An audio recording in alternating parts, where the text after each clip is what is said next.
How's it going, everybody out there on the West 75? It's KJ whatever. I don't know. I'm trying to do a bit. I'm always trying to do a bit. It never lands. No. Hey, we're back with Two Christians Watch podcast under Metamorphic Side Productions. I'm Hannah, and that's Phil.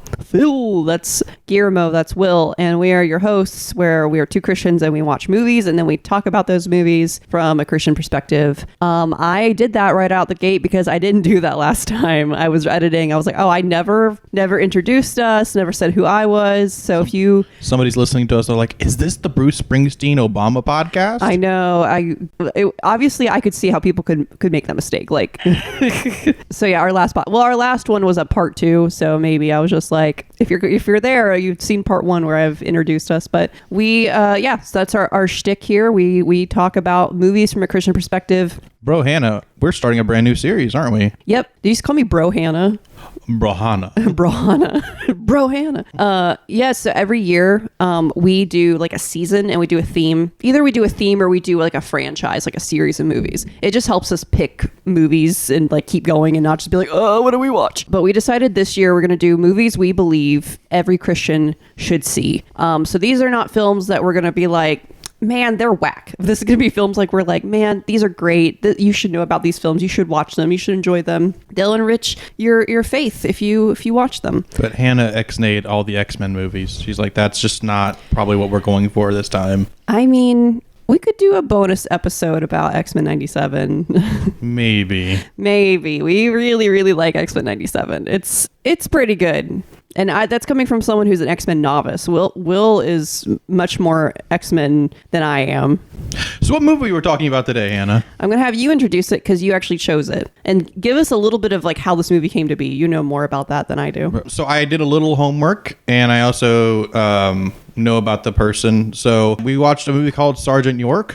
If you are not familiar, he is a famous historical figure in American history, specifically American military history. We'll obviously go over his actual story when we go over the movie. The movie is a biography of his life based on one of his diaries. The movie came about in a weird way after the war. So he fought in a war, and his accolades in the war became internationally famous, and he became super decorated, super popular. And so he went on to try to raise funds for different organizations. He's tried to start organizations to help those in need. But he did not want to receive a lot of accolades for his war efforts. And we'll get into that in a little bit as well. But around 1940, he started getting a little strapped for cash. And that's only because he wanted to start a Bible Institute. And so he finally caved in to Hollywood director Howard Hawks and agreed to making the film about his life, as long as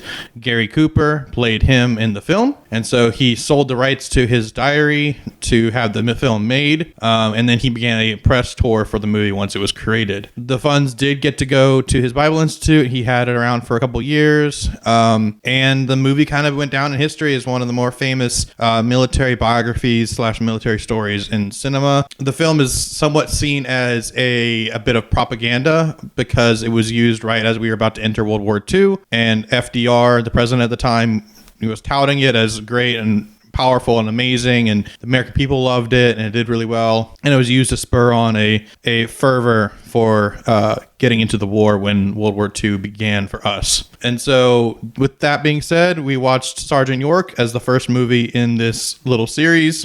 Do you have anything to add or say before I start doing the synopsis? I'm so glad that we picked an older film because they get a bad rap, unfortunately. People think that they're boring, but they're not. Classic Hollywood American cinema has a treasure trove of great films in it. I really got an appreciation for older films when I was in film school. I took American cinema part 1 and 2. Part 1, it was the golden age, the studio system, which is what this movie was made in. And it really gave me a deeper appreciation for those older films. So yeah, I'm glad that we're going through this, and also that it was a very inspiring film. I'm glad you picked it. And I go ahead and tell us the summary, and we'll talk into we'll after the summary we'll get into what we really loved about it, what it spoke to us, because it's very much about faith. It starts to sound a little bit more like, oh, this is like a war movie. It's much more about faith than you would ever think it would be. It also sounds a little hokey and a little silly at points. It is true. I will say I did a little research. There are some people who say that there were some discrepancies between the movie and his diary. I'm not sure if that's validated. The source I saw was kind of a questionable website. That being said, the general gist of the story is true, and they kept a lot of the core parts true. So he was born in Tennessee in 1887. To a very poor rural family in the mountains of Tennessee in a place called Pall Mall. He was born in a community that was all about farming, and it was all about working really, really hard, like nonstop, year in and year out, to till the ground, to take whatever resources you can get and take it to town to get more resources. Basically, the concept you need to kind of put in your brain is that these guys are super isolated from most of society. They're not backwards in the sense of uncivilized, but they're a community unto themselves. They have pretty much insulated themselves into themselves, and everybody knows each other.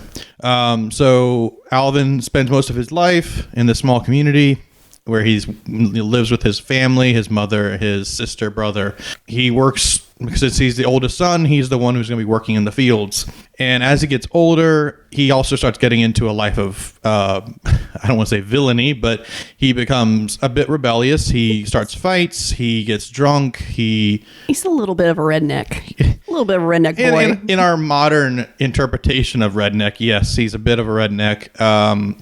He's very Southern, and so he's just kind of rebellious, and everybody in the community knows that he is a rebel, and he causes problems, just uproars in the little community. He eventually gets kind of broken. The story is based around, the first part of the story is his struggle of trying to earn money and trying to earn wages. He meets a girl that he really likes, and he wants to impress her. So he's like, I got to buy a plot of land. I got to buy that land so I can put a house on it, and then I can start a family with her. But money is not easy to come by when your only thing you can do is produce stuff out of the ground, and you hope the ground's good. And he's toiling away month after month, day after day, and not making enough money to get this land. And he's resisting his community's pastor, who's trying to counsel him and trying to lead him to the Lord. Don't forget his mom. His mom's also behind that too. Correct. His mom is an influential part in his life, trying to steer him in the right direction, but hoping that God will intervene and redeem him. Eventually, he gets to the point of breaking. His efforts are in vain based on other people's interference in his story, as well as just life butting heads with him. And he eventually gets caught in a lightning storm, and he almost gets struck by lightning, and that is enough to scare him towards Christ. And the movie climaxes when he walks into a church service with his pastor, and he accepts Christ as his savior. And so he then tries to be a new man. He tries to ask for forgiveness for the mistakes he's made, and he tries to set himself on the right path. But this is 1917, and if you know anything about history, World War I is starting to call America. And so he is drafted, or the draft is beginning to take place. And he's like, I'm not going. I just got saved. I have been working my butt off, and I don't believe it is biblical for me to go to war and kill people. The Bible says do not kill, and I don't think I need to do that. And his pastor's like, look, I understand, but you cannot resist the U.S. government. So I'm going to sign you up as a conscientious objector, and we'll go from there. He is rejected. They say, no, we don't accept that because your church is just kind of like just a building. It's not like you're not actually belonging to an organization. You're not part of like the Southern Baptist Convention, or you're not part of the Pentecostal church as a whole. You're just in a church. And his church's doctrine doesn't actually specifically say that he has to hold to that. It's not official enough for them. Like his pastor, who is the head of the church, will say, well, no, I don't teach that. But they're like, you're not Lutheran, not Presbyterian. I guess they were non-denominational before that was a thing. They were just a local church, Bible-based church. And they were like, you know what? it's not good enough. Sorry. We really want our men out there and throwing them at this war. So we're going to not accept your appeal. And so he's like, well, I got to go. And so he goes off. He begins boot camp, and he's able to pass the rifle training with flying colors. He's an expert marksman, blowing all his superiors and peers away. And he still is like, I don't want to go to combat. And he's, trying to push back on. He's like, I will go if you make me, but I do not want to go based on my faith. And so the movie has this point where he is sent home by his commanding officer and says, look, I'm going to send you home with this American history book. And I'm also give you, I think they said 10 days, ruminate on it, pray about it. Whatever you come to, let me know. And so he goes off into the mountains by himself with him and his dog and his Bible. And he just sits there and he prays. He's God, I am torn. I am torn because I believe you're calling me to resist this call, but the American people need me to go to war. And so he decides, he believes that God is allowing him to go on and fight, but there's still a huge tentative spirit within him. He believes it's really revolving around that he needs to help those who can't help themselves.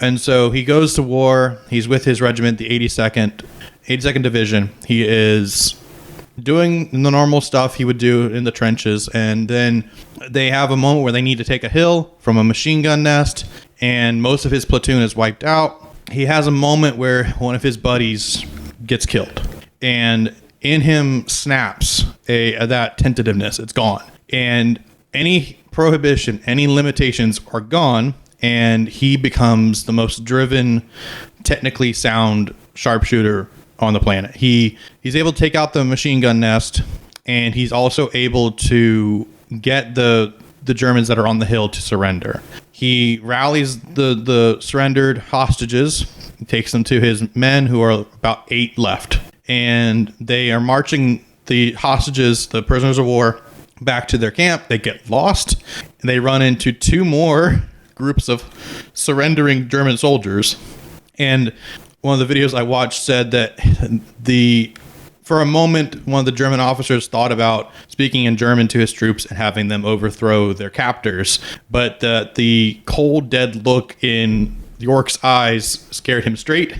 One guy decided to try to throw a grenade at them, and when he saw another one of his friends died, he took him out very coldly, very calculated. And they get him back, and they were able to get, I think it was 132 German captives of prisoners of war, and took them back to the American lines, and giving the hill to the American soldiers. It's not really talked about at first. He just like, I'm going to go back to doing the war stuff, and he's absolutely wrestling with this because he didn't like having to kill these soldiers, but he knew if he didn't, all his friends and himself would die, and so he knew he was the only one capable and able to protect them, and so he did what he had to do, and he helped take the hill, and he saved his men, and he helped turn the tide of the battle.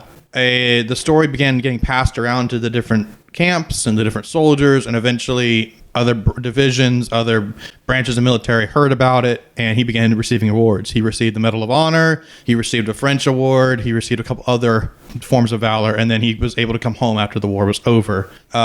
He became super lauded for his efforts.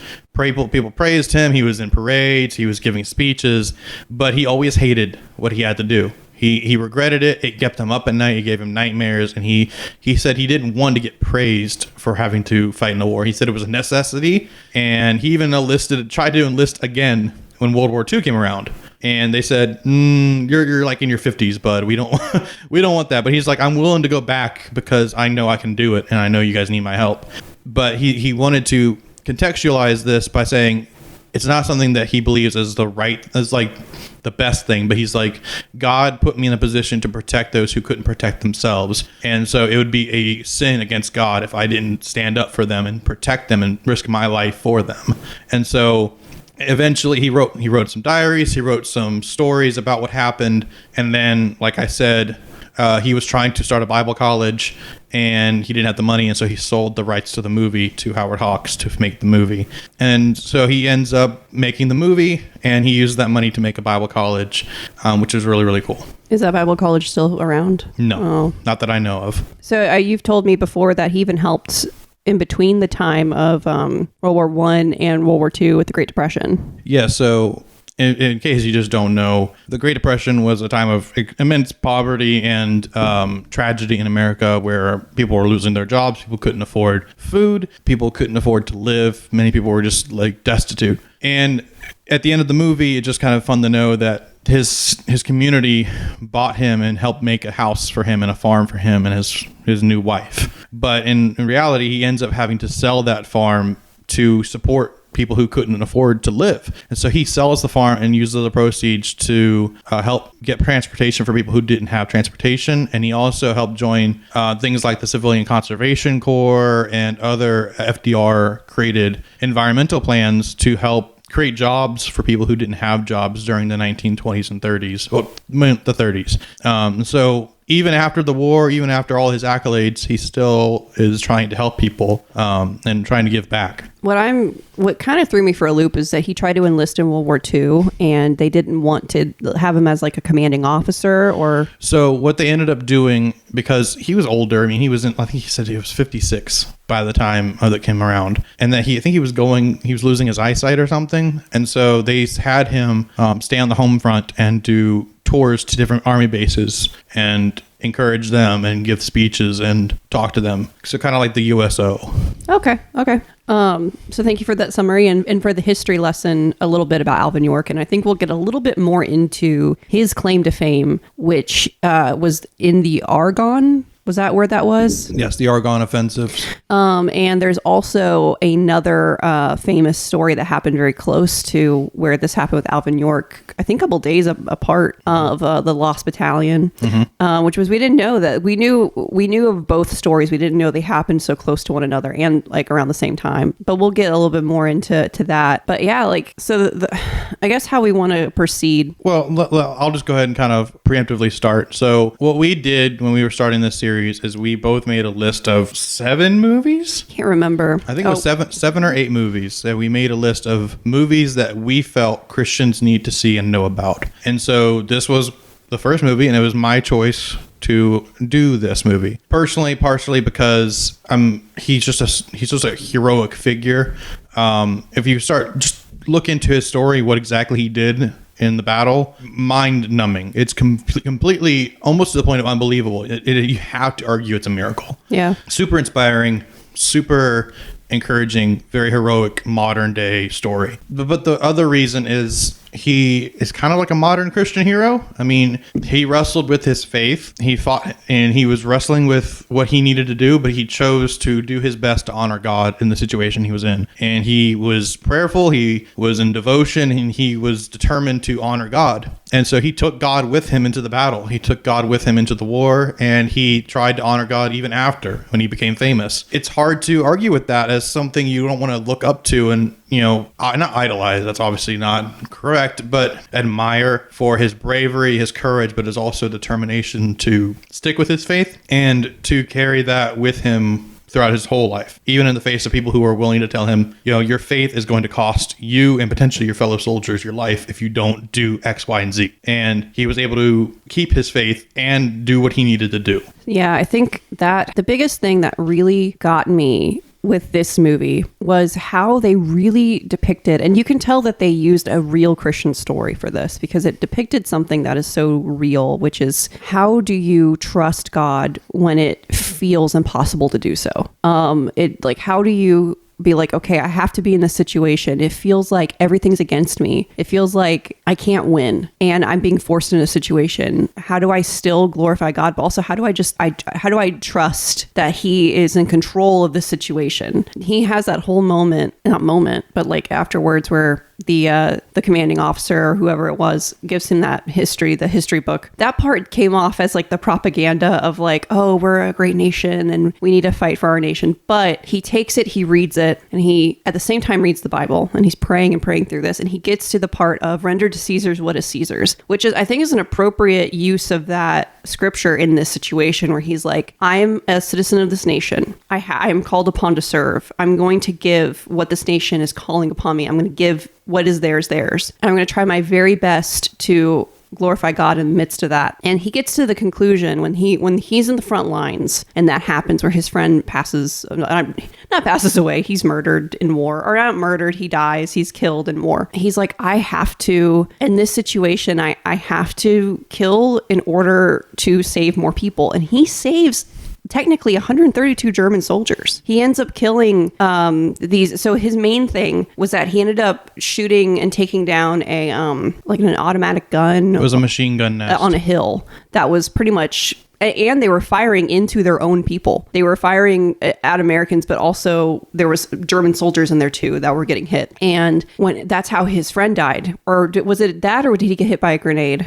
No, the grenade came later. It was the machine gun His fire. Friend got hit by the machine gun. And this guy, Alvin York, was like, I need to take that out, because that whatever is happening is causing a mass loss of life. And so he had to make this decision of like, okay, I have to enact this force right now, this deadly force, but I still want to uphold God's love of life as much as I can. And he does. He takes prisoner all these people. He doesn't kill them. He doesn't, decide that, no one's going to take these prisoners. I guess we're just going to get rid of them or whatever else, because he goes to a couple different encampments and he's like, we have these prisoners, and they're like, we don't have enough space for these people. And so he kind of like, as they go on, he just like gives them to different encampments to keep them as prisoners of war and stuff like that. But if you think about it, he's like, I don't want to kill if I don't have to. And he doesn't. And then we were talking about, it was like him and like 12 other American soldiers, very low number, that kept them, 132 Germans, they kept them in line walking to be prisoners of war. And it sounds like an Old Testament story of like is it Gideon, where they have the people who drink the water, and like there's only like 300 of them that do it the right way. I think it was like, or it might be smaller than that. And God's like, these are the people you're going to take into battle. Or that happens with the Israelites all the time. They have a very small amount of soldiers. They go up against a huge army and they win. And God's like, this is the power that I have. Like, with me, you're unstoppable.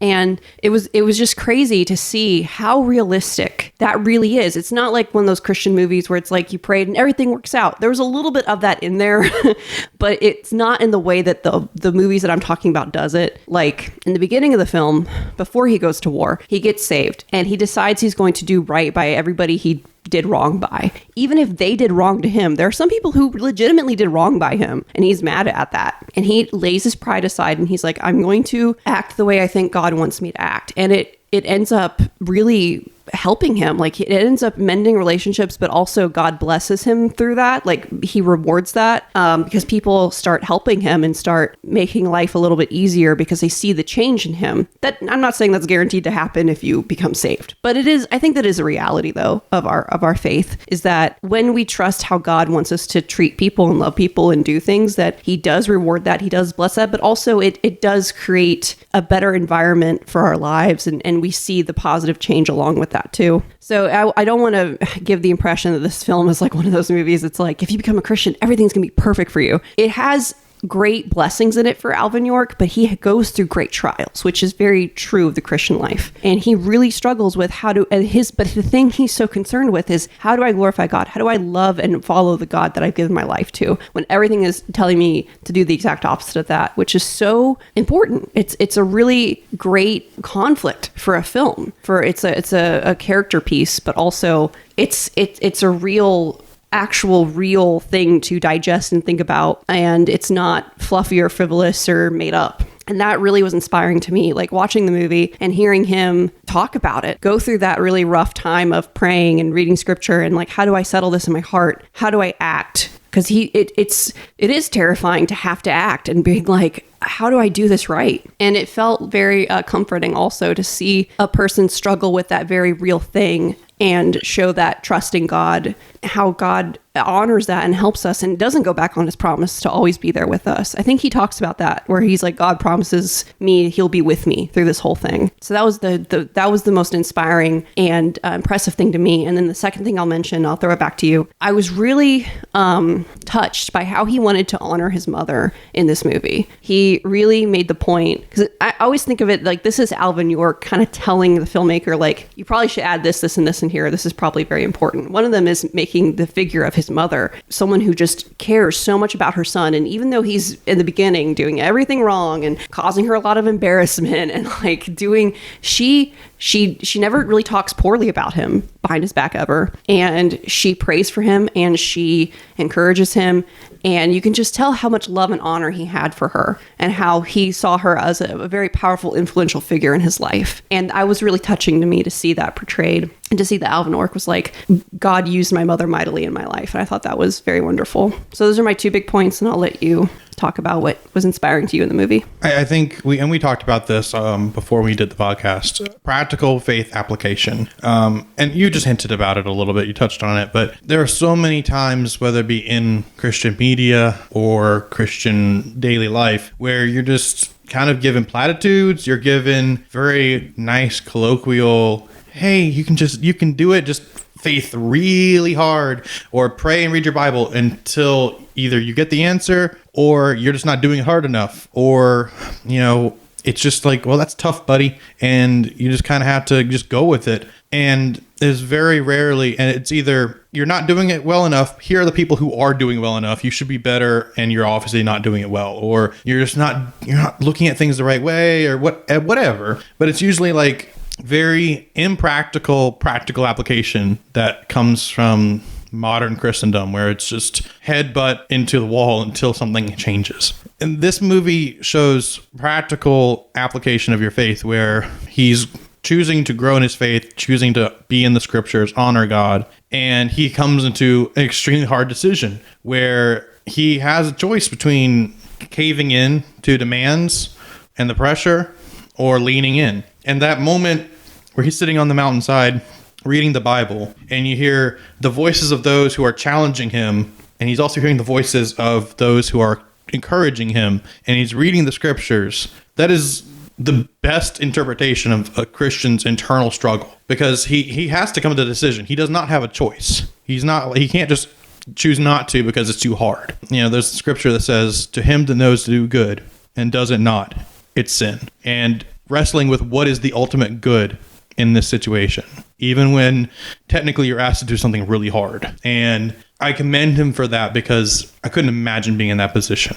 And I know he believed that God was going to go through that with him and walk with him into that battle. But it's also, the hard part is that, the credits don't roll right after he's done. In the real story, he doesn't just go on happily. In the real life story, he has nightmares and trauma from the battle for the rest of his life. He had to take life, and he watched people take lives of those he cared about. People he trained with, he knew for months, they're gone. And he watched that happen beside him. But he also knew God had led me to defend those who needed protection. And that meant that he had to use me as a weapon against the enemy. And that means that he has to wrestle with the rest of his life, those memories and the trauma. And it's a real Christian walk of walking that out of how seriously do you take God at his word? How seriously do you take him at his promises that he loves you and that he cares about you and that evil needs to be stopped? And sometimes that's an immediate thing where he uses good people to protect those who are innocent. And sometimes that's a prolonged form of justice. And so seeing practical faith application in this film, obviously the film is buttered up a little bit with pre-war propaganda to get everyone hyped for World War II. But knowing his real story, we watched a video that went over his actual biography, and knowing what he went through and still kept his faith is moving, and it's also challenging. I probably will never be on the front lines of a major global conflict, but it means that the daily battles I have with any number of struggles mentally, emotionally, physically, God is still challenging me to weigh my 2 options of choosing myself, choosing the world, or choosing to honor God. Do you want to talk about 82nd All the Way?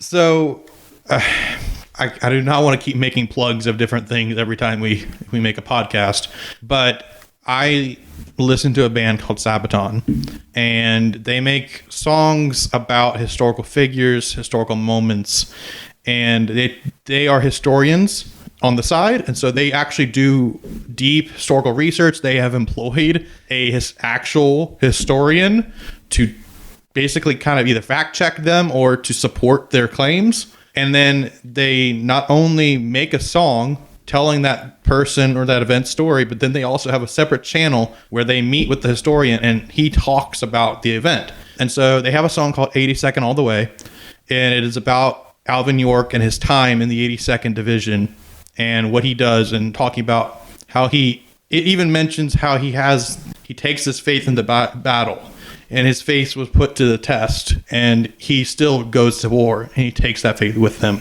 And so we watched the video. It's the Sabaton History channel, I think, on YouTube, and they went through it, and they're not ashamed of talking about his faith. And like, he had a quote from one of his diaries where he was talking about the promises of God, and he knew that God was going to be with him, and that he trusted God with his soul. And it's interesting to me because Sabaton doesn't profess to be a Christian band, but they have run into Christian stories, Christian events, and they've chosen to be not pro-religion, but they've been chosen to talk about the religion and how it affects the people. And so they were not afraid to talk about how his Christian faith protected him, but also protected his friends and inspired him to do what he did.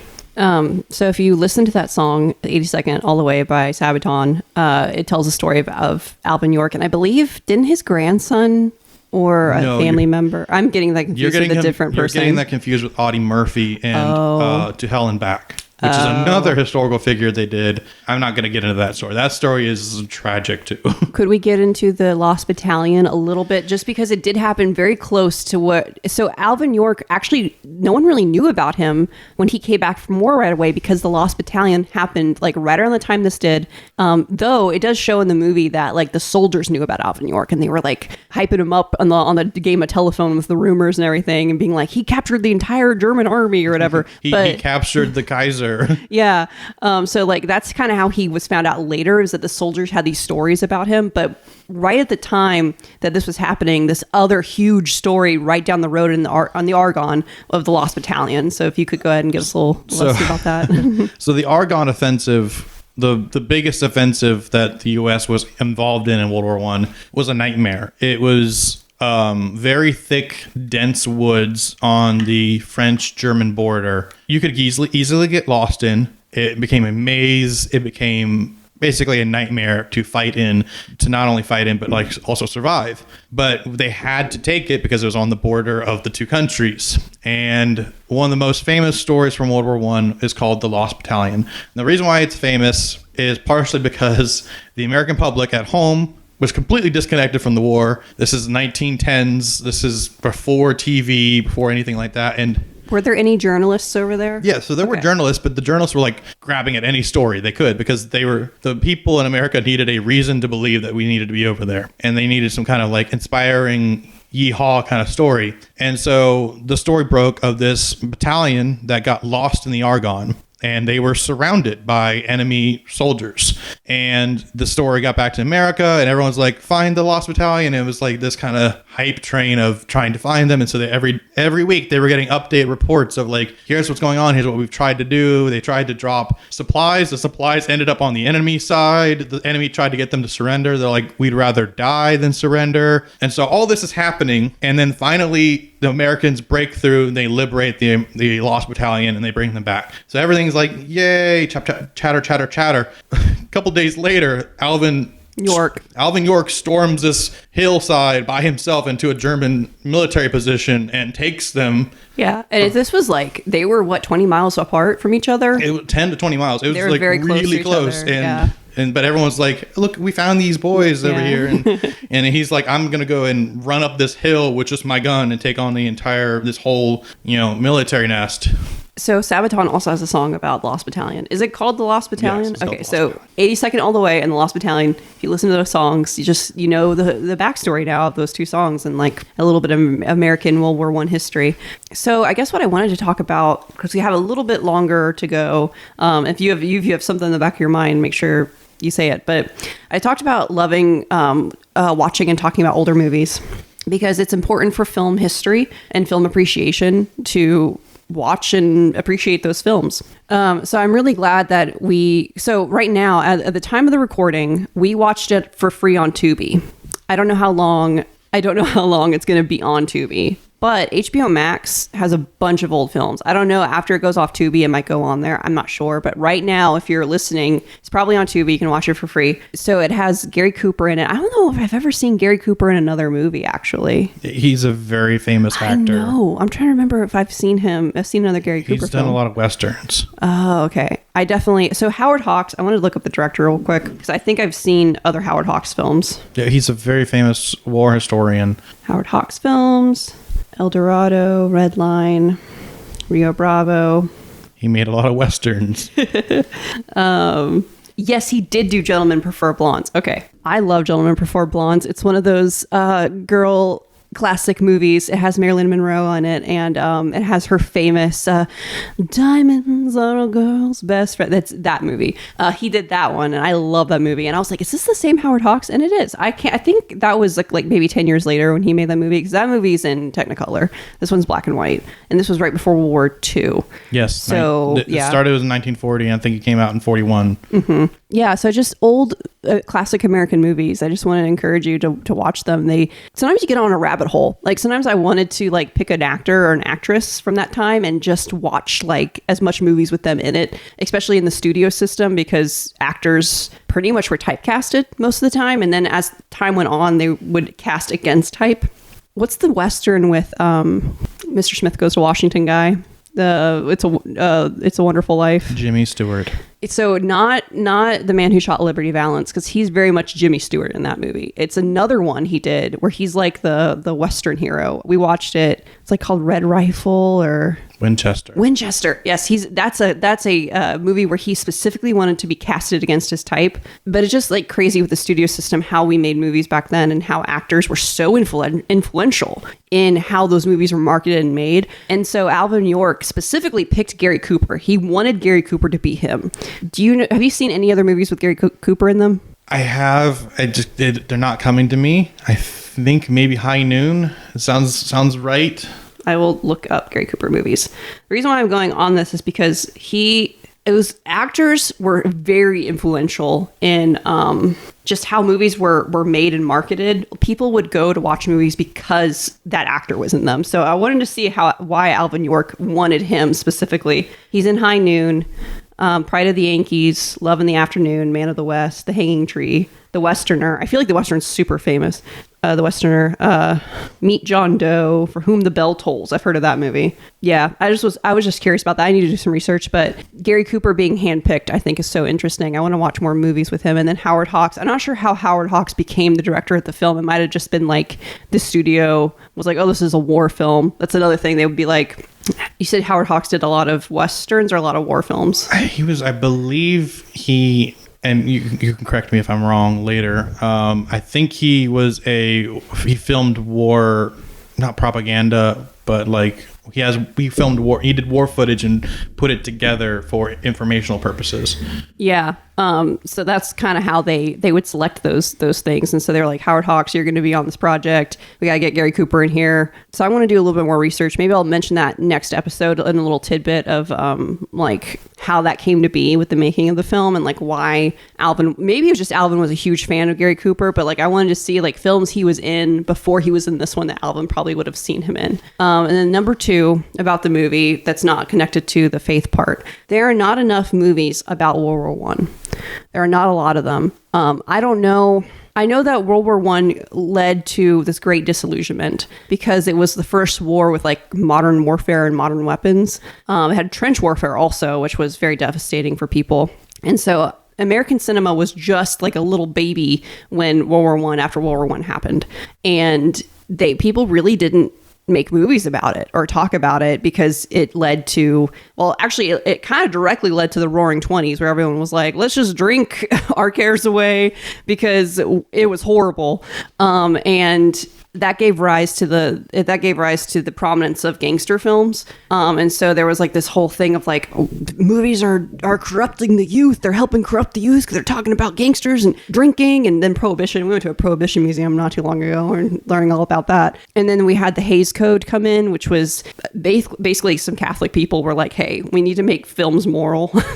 And so they changed how movies were made. And so World War I is just kind of like this thing that happened that is so like, is cataclysmic for where we are now. Like World War I think is like the big domino that really led where America is today. People will be like, oh, World War II, but World War II was the next domino. World War I really started it. And so it was really cool to see a film be made about World War I from someone who was in World War I and talk about it.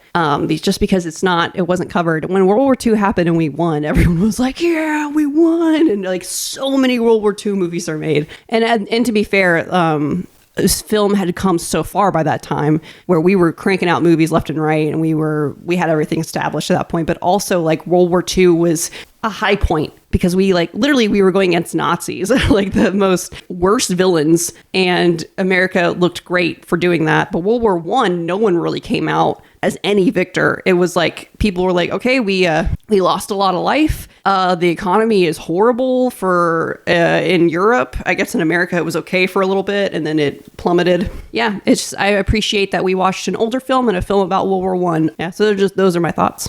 Do you have any other thoughts? You're like, I really, really want to talk about this before we sign off. No, I think I got to speak my piece. Okay.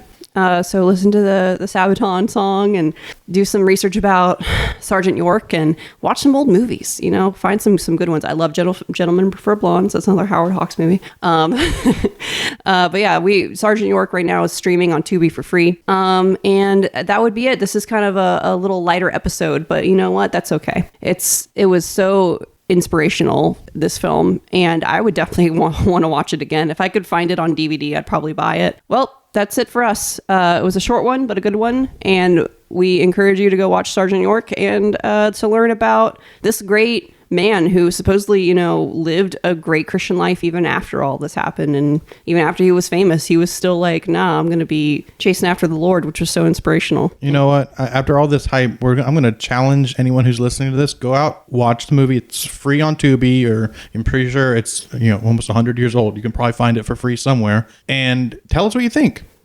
Comment on the YouTube video. Go, send us a message, something. Tell us what you think and see if we all can start watching these old movies together. Yeah, for sure. Old movie appreciation month. I don't know. But okay, that'll be it for us. We'll see you on the next one. Bye. Bye.